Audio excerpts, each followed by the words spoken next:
이게 모세오경의 이제 두 번째 책이고요. 27페이지부터 이제 보면은 명칭을 보면 히브리어는 벨레쉐모트, 이제 그 이름은 이러하니, 70인역에서는 엑소더스, 탈출이라는 이제 그런 표현을 갖고 영어에서도 엑소더스로 이제 나뉩니다. 자, 기록자는 이제 모세고, 기록 목적, 언약 백성 이스라엘을 출애굽시켜서 하나님의 목적은 가나안 땅으로 인도하시는 거예요. 근데 인도하시는데 하나님의 주권과 은혜가 들어가 있다라는 거예요. 가장 중요한, 자, 이제 여러분들 그림을 나중에 한번 이제 제가 그려드릴게요. 표로 한번 그려드리는데, 하나님이 한 나라를 세우길 원하셔요. 근데 한 나라를 세우는 데 있어서 먼저 나라에는 백성이 있어야 돼요. 그 지금 아브라함을 택했어요. 아브라함을 택해서 민족으로 이제 애굽에서 발전시킨단 말이죠. 그런데 백성만 있어서는 나라가 성립이 안 돼요. 법이 있어야 돼요. 그 나라의 주권적인 법이 있어야 돼요. 그러니까 이스라엘 백성들은 하나님 앞에 선택받았기 때문에 하나님의 법을 받아야 돼요. 그래서 그걸 어디서 받느냐? 시내산에서 율법을 받아요. 그래서 율법을 통해 언약을 체결해요. 언약을 체결해서 이스라엘 백성들과 하나님은 언약으로 맺어진 백성이에요. 그 전 세계에서 유일하게 하나님과 언약을 맺은 백성은 이스라엘밖에 없다라는 것을 우리에게 보여주고 있다라는 것이죠. 중심사상 이스라엘을 향한 하나님의 구속 사역이에요. 이 이스라엘뿐만이 아닌 이스라엘을 통해서 원래 온 인류를 구원하시기 위한 구속 사역이 내포되어 있죠. 그 선민, 하나님의 택함 받은 선민, 이스라엘의 정체성이 어떻게 세워지는지 과정을 보여주고, 창세기와 율법과 관련된 나머지 모세 오경의 책들을 연결해줘요. 이게 창세기에서 출애굽기를 통해서 레위기로 쭉 연결되죠. 근데 여기에 보면은 모세의 이야기가 반드시 들어가요. 창세기에서는 아브라함이 그 첫 시작을 알렸다 그러면은, 이 출애굽기에서는 모세가 이제 나오고, 이제 신앙의 기초가 되는 유월절 사건, 애굽에서 나오는 유월절 사건과 시내산에 가서 율법 10계명을 받고 그 다음에 성막을 드디어 이제 건축하게 하시는 그런 모습을 보여준다. 내용분에 이제 28페이지 보면 전체 40장, 창세기보다는 좀 작죠. 1213절로 구성되어 있다. 이스라엘 백성의 출애굽 역사 29, 30페이지인데, 자, 여기서 보면 압제받는 이스라엘에 대해서 출애굽기는 먼저 말해요. 자, 하나님은 먼저 이스라엘을 여러분 애굽에서 번성을 시켜요. 민족으로 발흥시키는 거예요. 그 애굽에 이주한 야곱 가족 70명인데 430년 만에 남자들만 개수해 보면 60만 명. 그러니까 부녀자들까지 하면 200에서 300만 명으로 번성한다. 근데 바로가 이거를 좋아했을까요?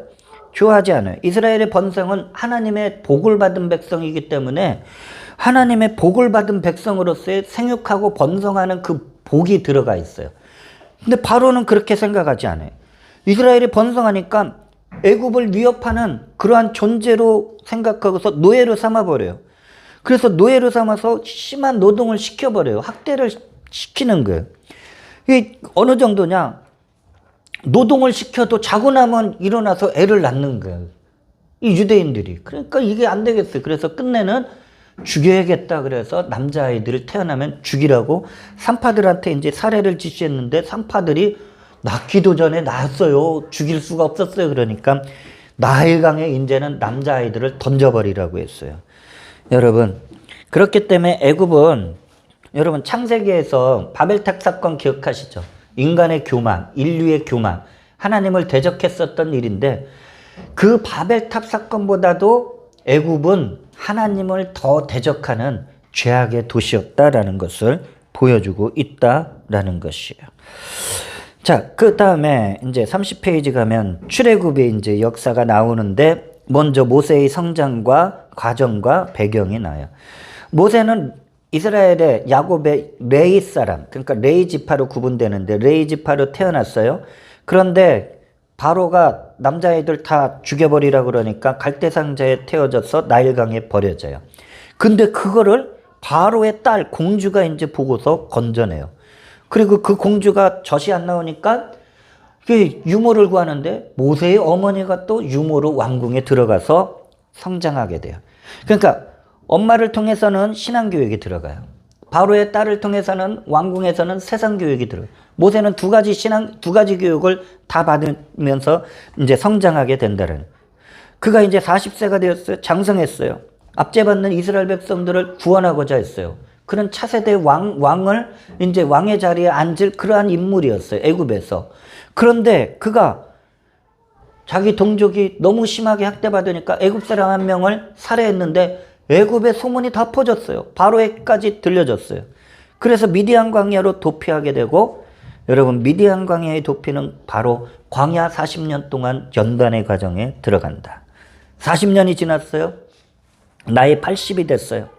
80이 된 모세를 하나님께서는 호렙산 불타는 떨기나무에서 모세를 부르시고 이스라엘의 지도자로 세우셔요. 소명을 주는 거예요. 모세가 자기가 이스라엘을 구원하고자 할 때는 하나님 관심도 없었어요. 그런데 모세가 80이 되어서 힘이 빠졌어요. 그때 하나님이 부르셔요. 여러분 연단이라는 것은 하나님이 쓰시기 위해서 우리를 낮추시는 줄 믿습니다. 내가 하나님 앞에 막 이렇게 쓰임받겠다. 물론 쓰시기도 하지만 하나님 힘 빠질 때까지 기다려요. 어쩔 때는. 무엇이에요? 내가 힘이 있을 땐 교만해져요. 내가 힘이 있을 때는 내 마음대로 해요. 근데 힘이 빠지면 하나님 뜻대로 하게 되는 줄 믿습니다. 자, 그 다음에 볼까요? 한번. 자, 모세의 반응과 하나님의 말씀 한번 볼까요? 하나님이 이제 부르시는 거예요. 내가 반드시 너와 함께 할 거다 막 증거를 주시니까 모세가요, 내가 누군데요? 그러면서 거부해요. 이 모세가 지금 5번이나 거부를 하는데 나는 쫓겨난 존재 부적합자라고 생각해요. 깎여지니까 이런 말 하는 거예요. 하나님이 나는 야훼다. 나는 스스로 있는 자다. 조상의 하나님이다. 너의 조상의 하나님이다. 내가 가나안 땅을 줄 것이다. 이제 그걸 말을 하니까 모세가 또 말해요. 그의 이름이 무엇이냐? 그렇게 하나님이라고 말하면서 주여 나는 무지해요. 그러니까 똑똑한 사람들이요 은혜 받으면은요 제일 먼저 말하는 게 주님 내가 정말 교만했어요. 내가 석박사학위 있는 거 그거 너무 교만했어요. 나는 무지한 자. 왜? 영적으로 무지하니까. 그 은혜 받으면 이렇게 된다고요. 세 번째로 모세가 또 그러잖아요. 야훼께서 내게 나타나지 않았다. 그러니까 하나님이 네 손에 있는 게 뭐냐. 그러니까 지팡이 있었거든요. 그 지팡이를 뱀이 되게 하고 나병이 걸리게 하고 그것이 이제 또 강물의 피로 변하게 하는 이적을 발휘하게 됩니다. 자, 모세는 권위가 없다기도 하고 네 번째는 나는 입이 뻣뻣하고 혀가 둔한 사람이, 그러니까 자기 자신을 볼 때 부정적인 자아상을 가지게 된 거예요. 근데도 하나님은 내가 너 입도 만들었어. 내가 너 할 말을 네 형한테 가르칠게. 막 이렇게 마지막에 이제 하나님을 진노케 하는 게 뭐냐? 그러니까 내가 너한테 소명을 줬어. 너 가가지고 너 애굽에서 이스라엘 백성들 출애굽 시켜 그랬더니 보낼 만한 자를 보냈었어. 이게 완전히 패배이시. 지금 모세는 아는 거예요. 뭘 알아요? 애굽에 들어가면 죽어요. 살인자라는 그 누명 이 딱지가 있기 때문에 들어가면 죽어요. 그러니까 가면은 죽는다는 패배의식에 사로잡혔다는 거예요. 그러나 형을 붙이고 그리고 진노하시고 이적을 행하신다. 자, 그러므로 모세와 아론은 바로에게 가서 이스라엘 백성들을 보낼 것을 이제 요구하고 바로는 거기에서 더 거절해요. 그리고 더 중한 노동을 시킵니다. 페이지 31에서 32절에. 그러면서 하나님이 이제 드디어 이제 무엇을 하시느냐? 10가지 재앙을 내리시고 그 다음에 6월절을 제정하시고 6월절 연이어서 무교절 절기를 제정하시고 초태생 처음 태어난 것들을 규정을 하셔요. 이때부터. 자, 그러면 하나님이 내리신 애굽의 10재앙은 무엇이냐? 이렇게 생각하시면 돼요. 하나님이라는 우리의 주권자적인 하나님. 근데 애굽에서 믿는 신들이 있어요. 그 애굽에서 믿는 신들 10가지 대표적인 이방 신들과 하나님의 싸움인데 이걸 대리자를 통해서 이제 싸우게 하는데 하나님이 누구를 보내시냐? 모세를 보내시는 거예요. 애굽의 바로왕은 박사들, 무당들, 술사들 다 내보내서 이것을 이제 대리인격의 이제 싸움을 벌이는데 바로가 이제 두 손 들게 된다라는 것이에요. 자, 하나님은 세상 모든 것을 통치하시는 하나님이시다라는 것을 10재앙을 통해서 이제 보여주시는데 10재앙 도표를 보게 되면은 잘 보세요. 자, 나일 강물을 맨 처음에 피로 변해요. 여러분, 이게 무슨 말이냐? 모세에게 말해서 나일 강물이 피로 변해요. 마실 수 없어요. 동식물이 다 죽어버려요. 죽어버리니까 썩어버려요. 오염돼요. 악취가 나요. 근데 애굽 사람들은 나일 강을 지키는 신이 있다 그랬어요. 나일 강을 최고의 자부심으로 얻고 있었어요. 그런데 그 나일 강이 피로 변해서 썩어버려요. 그러니까 나일 강의 신 하피와 크름은 아무 무의미한 존재가 된다라는 거예요. 애굽 사람들은 개구리를 통해 가지고 다산에 대한 축복을 그것을 생각해요. 그래서 개구리의 신 헥트가 있어요. 근데 온 애굽 땅에 개구리가 막 번성해 가지고 막 올라오는 거예요. 올라왔는데 다 죽어버리는 거예요. 개구리들이 다 죽어서 산처럼 쌓아놨더니 악취가 나는 거예요. 이것도 아니구나. 헛된 신을 믿었구나. 그러면서 이재앙, 파리재앙, 악질과 악성중기, 이것이 다 애굽 사람들이 믿던 여러 가지 신들과 그 하나님의 진짜의 실력을 보여주는 것이 열재앙 사건이었다라는 것이에요. 그 마지막에 이제 열재앙을 보게 되면은 장자의 죽음이 있어요. 장자의 죽음. 자, 애굽 사람 생축 처음 태어난 것들이 다 죽어요. 애굽인들이 그렇게 생각했었던 생명의 신 이시스, 생명을 부여하는 신 오시리스, 이러한 신들이 아무 소용이 없다라는 것을 마지막 10번째 재앙을 통해서 다 죽여버리는 거예요. 자, 그러니까 허무한 것을 깨닫게 해야 되겠죠. 그리고 나서 거짓된 신들에 대해서 눈을 돌려서 살아계신 하나님을 만날 수 있는 그러한 계기가 바로 열재앙이었다라는 것이에요. 그리고 나서 이제 하나님께서 유교절, 무교절, 초태생의 규정을 이제 말씀하셔요. 자, 우리가 구약 성경 중에서 제일 어려워하는 부분이 무슨 절기를 지키라 그래요.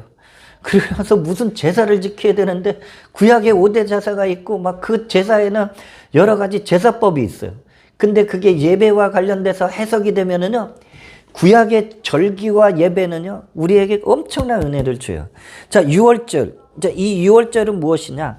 이스라엘 백성들이 장자의 죽음을 통해서 그들은 하나도 안 죽고 애굽에서 나오게 돼요. 그러니까 애굽 장자의 죽음 재앙 때 이스라엘 백성들에겐 죽음의 천사가 지나가요. 그리고 온 가족이 구운 양고기를 먹고 무교병을 먹고, 누룩이 안 들어간 무교병을 먹고 쓴나물을 먹어요. 이걸 유월절 규례로 만들어버려요. 그리고 유월절이 끝나는 그 다음부터 애굽에서 이스라엘 백성들이 쫓겨나거든요. 애굽 사람들이 이스라엘 백성들 보면은 아주 보기도 싫은 거예요. 진짜 보기 싫은 사람 나가라고 막 문전박대 하잖아요. 그래서 쫓겨나요. 급히 나와서 고생한 것을 기념하기 위해서 7일 동안 무교병을 먹어요. 누룩이 없는 아주 밋밋한 빵, 그것을 일주일 동안 먹어요. 그리고 초태생. 초태생은 처음 난 거예요. 이스라엘에 처음 난 사람, 동물에 처음 난 것, 이걸 유월절 재앙 때 죽음에서 면제받은 것은, 이게 다 처음 난 것은 하나님께 속했다라고 하나님이 정했어요. 그래서 사람이 낳은 첫 자녀나 그런 또 동물의 첫 새끼는 대속제물이나 희생제물로 해가지고 하나님 앞에 드려라 라고 하나님이 말씀해 주신다는. 드디어 애굽에서 나왔어요. 애굽에서 나왔는데 페이지 32페이지에서 33절 보면 홍해의 기적과 하나님을 찬양하는 일들이 나와요. 하나님이 430년 동안 애굽에서 종살이하던 이스라엘을 출애굽시킨 후 광야에서 구름기둥 불기둥으로 인도하셔요.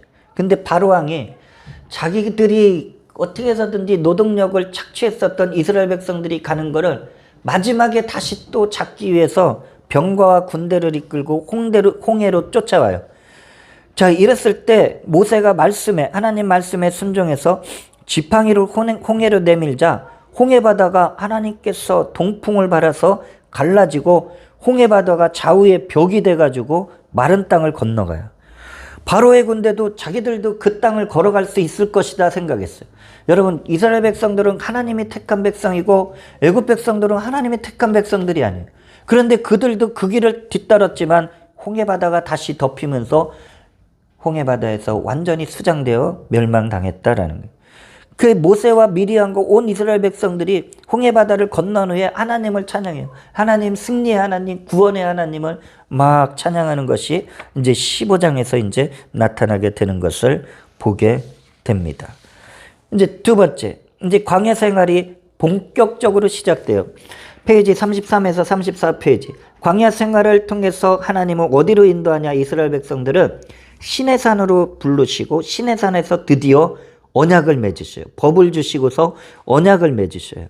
그래서 시내산의 여정을 보게 되면은 첫 번째, 이제 그 교재에는 안 나왔어요. 마라와 엘림 사건이 있는데 쓴물을 치료하시는 야훼, 그리고 순종하는 자에게 예비된 복이 엘림 동산이에요. 이제 엘림 70그루의 종려나무와 12개의 샘물이 있는 그거. 그리고 나서 그 뒤에 광야를 계속 걸어가는데 만나와 메추라기 사건이 나와요. 여러분, 이 신광야에 들어섰는데 이스라엘 백성들이 양식이 없어서 불평해요. 고기를 먹고 싶다고 막 불평해요. 그러니까 하늘에서 만나를 내려주시는 거예요. 여러분, 그리고 메추라기를 내려주셔요. 여기에서 중요한 것은 만나를 내리시면서 안식일을 제정해 주셔요. 안식일을 지킬 수 있도록. 안식일은 6일 동안 일하고, 그리고 안식일 날 하루 7일째는 쉬어야 되는 거예요. 그 쉼은 무엇이냐? 하나님을 만나야 돼요. 근데 이 만나를 하늘에서 내려주실 때 하나님께서 6일 동안은 매일같이 만나를 거둘 수 있게 해주시고 7일째 안식일을 지킬 때는 전날에 이틀치의 분량의 만나를 내려주셔요. 왜냐? 안식일 날은 안 하는 거예요. 안식일 날은 일을 안 하는 거예요. 누구를 만나요? 하나님을 만나는 거예요. 그래서 이틀치의 만나를 내려주셔요. 욕심으로 3일치 4일치 구한 사람들 다 썩어서 못 먹어요. 하나님은 그런 섭리를 나타내 주셨다라는 것을 우리에게 보여줘서, 자, 육의 양식도 하나님은 해결해 주시지만 영의 양식도 해결하기 위해서 무엇이냐? 안식일을 만나 이렇게 제정을 해서 예배를 드릴 수 있도록 하여 주셨다.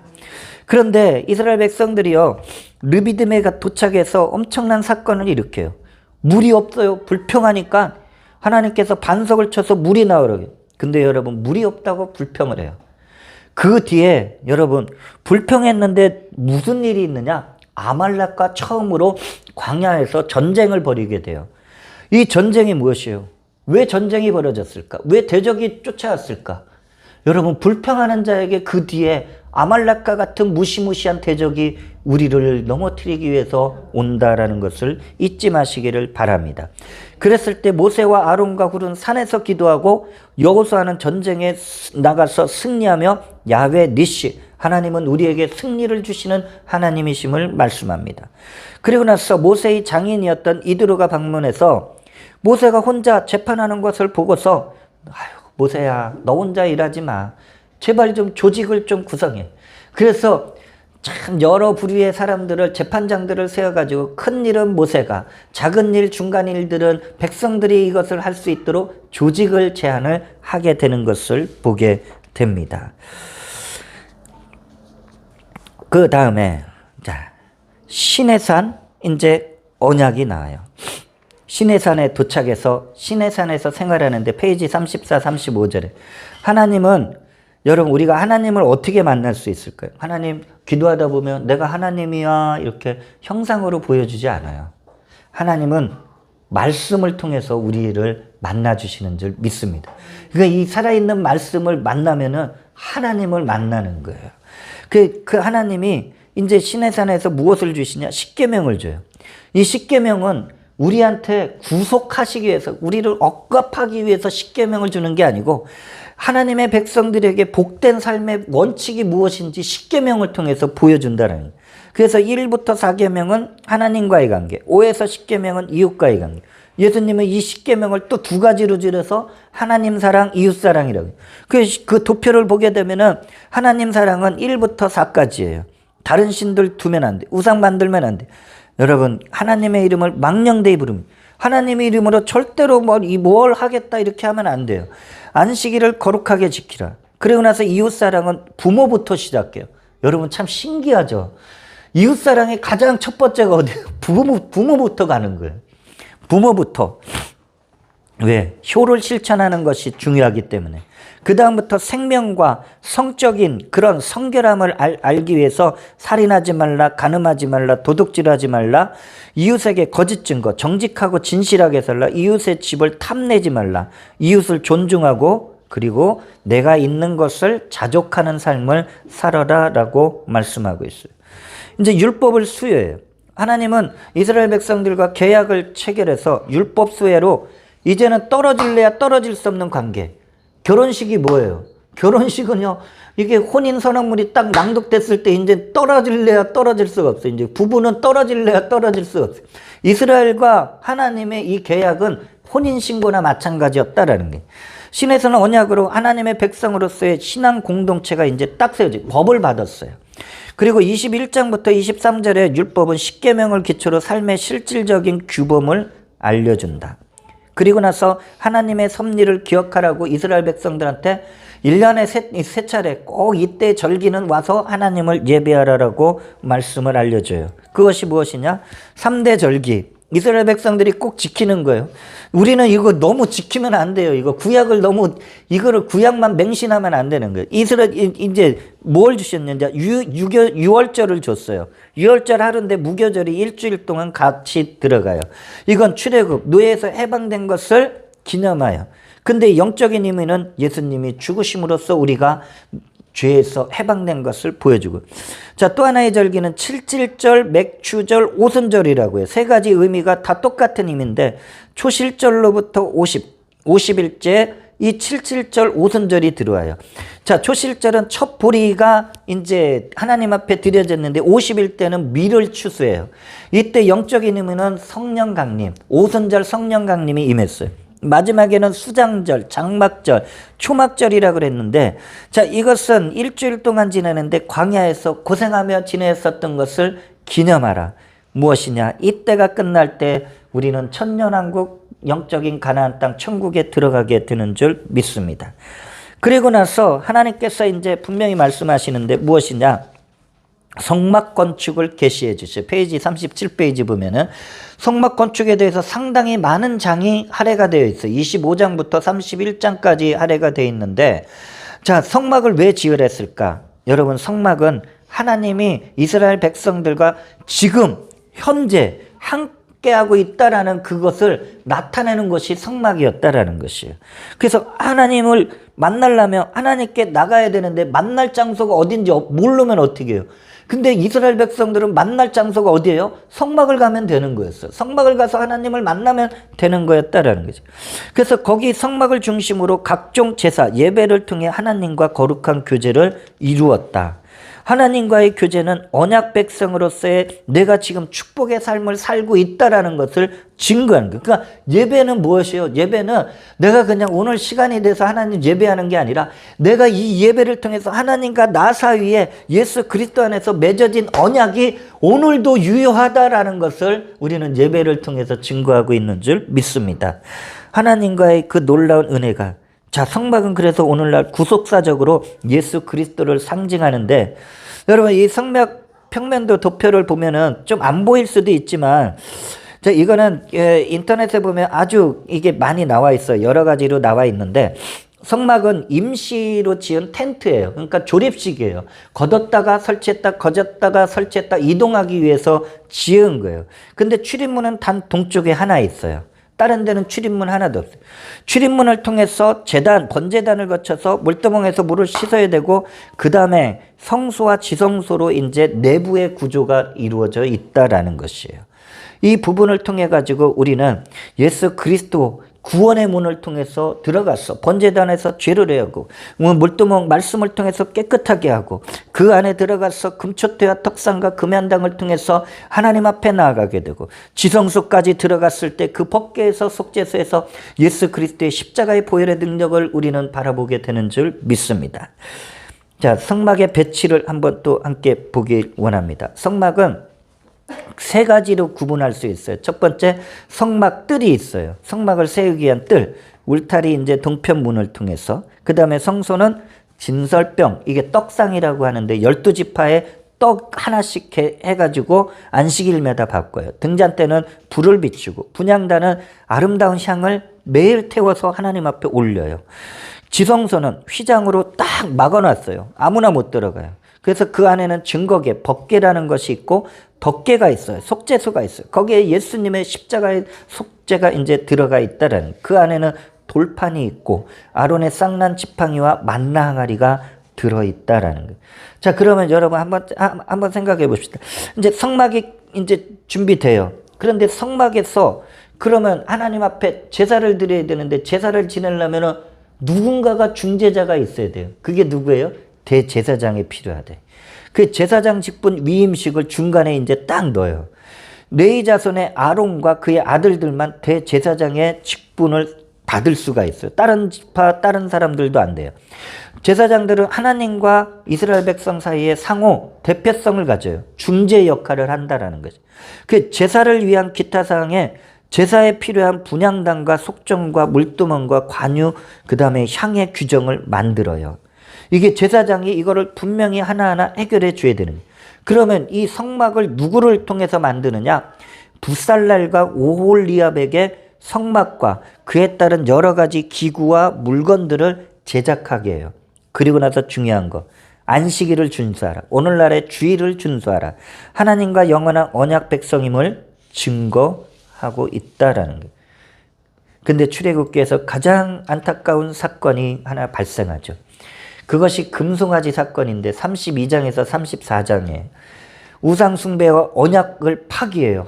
이게 왜냐? 모세가 율법 받기 위해서 시내산에 올라가서 40일 동안 금식하는데 이스라엘은 아론에게 인도할 신을 만들려고 그래서 아론이 금을 백성들한테 받아서 금송아지 모양의 형상을 만들고 이 금송아지가 애굽에서 우리 이스라엘을 인도한 신이다, 하나님이다라고 만들어버려요.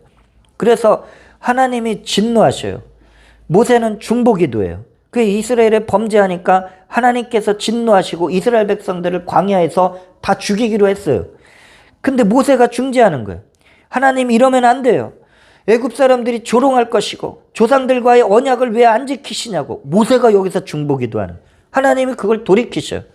근데 백성에 대한 모세의 심판이 이제 나와요. 모세가 망령된 행실을 한 이스라엘 백성들 앞에서 마음이 아픈 거예요. 여러분 우리도 그렇잖아요. 자식에게 좋은 걸 알려준다고 했지만 자식들이 말을 안 들어요. 정말 말을 안 들어요. 그러니까 얼마나 마음이 아팠겠어요. 모세가 이러는 거예요. 망령된 행실을 한 이스라엘 앞에서 하나님 앞에 금식 40일 동안 금식하고 받은 십계명 돌판을 깨트려버려요. 깨트려버리고 야외 편에 선 네 지파 그 사람들을 주축으로 우상숭배를 주도한 3,000명을 거기에서 척결해버려요. 그리고 나서 모세는 백성의 죄를 중보기도 합니다. 이제 또 한 번의 중보기도가 있어요. 하나님과의 동행과 회복인데 하나님과 이스라엘 백성들은 이제 하나님이 보실 때 이스라엘 백성들과는 이제 같이 하기가 싫은 거예요. 마음이 떠는 거예요. 이 분명히 이게 계약관계, 결혼관계를 맺었는데 이 배우자가 이게 짓고 자꾸 딴짓거리를 하는 거예요. 그러니까 어떻게 해요? 하나님이 같이 하기가 싫은 거예요. 갈 대로 가. 나는 안 갈래. 난 딴 데 있을래. 그러니까 모세가 옆에서 어떻게 해요? 하나님 여기까지 인도하셨는데 어떻게 하나님이 이스라엘 백성들과 같이 가지 않습니까? 모세가 또 중보기도해서 하나님이 또 뜻을 돌이켜서 그럼 내가 같이 갈게. 그렇게 되는 거예요. 자, 언약갱신 34장 1절에서 28절인데 십계명 두 돌판과 하나님을 섬기는 규정을 주시며 언약을 거기서 새롭게 갱신하게 된다. 마지막에 성막 건축과 봉헌이 35장부터 40절까지네. 성막을 건축해요. 모세는 안식일과 성막 건축을 명령하니까 이스라엘 백성들이 마음이 감동해요. 그래가지고 자원에서 모든 성막 건축에 필요한 예물을 드리는 거예요. 헌물을 드리는데 너무 많이 갖고 오니까 그만 갖고 오라고 했어요. 그리고 나서 부살렐과 오홀리압이 성막의 모든 일들을 제작해요. 성막이 딱 봉헌됐어요. 성막 봉헌은 하나님과 만나는 장소가 세워진 거예요. 그랬더니 하나님이 그것을 받으시고 기뻐 받으시고 하나님의 영광인 성령이 그때 임재하셔요. 낮에는 구름 기둥, 밤에는 불 기둥으로 함께 하시면서 하나님은 이스라엘 백성들과 이제 광야 생활을 시작하고 앞으로 또 가나안 땅까지 인도해 주시는 줄 믿습니다.